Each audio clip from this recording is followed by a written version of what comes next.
Hey everybody, what is going on? I hope you guys are all doing well, and welcome to another tutorial video. In this video, I'll be explaining to you guys how you can set up a Cash App business account. So let's get right into it. Now, due to me not being in the US region, Cash App is not available in my region, so I won't be able to show you guys exactly how that is done, but I'll be explaining to you guys through this Cash App help article. So let's get right into it.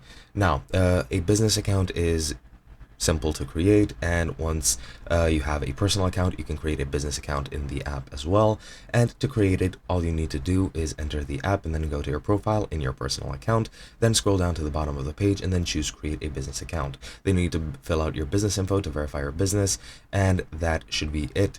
And once you verify it, you should get this green badge, which is sort of a suitcase icon next to your profile information. Now, you'll need to choose a new cash tag for your business account to make it easy to receive payment, and alternatively, you can transfer the cash tag from your personal account to your newly created business account to make it easier to continue to receive payments. And your personal and business accounts will be linked to the same email and or phone number, so you can log in and manage the accounts easily.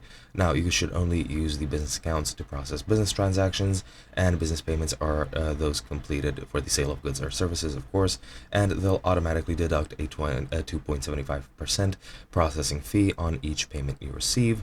And keeping your business and personal payments separate helps streamline the money management and tax prep, and it ensures you don't end up paying fees for receiving personal payments.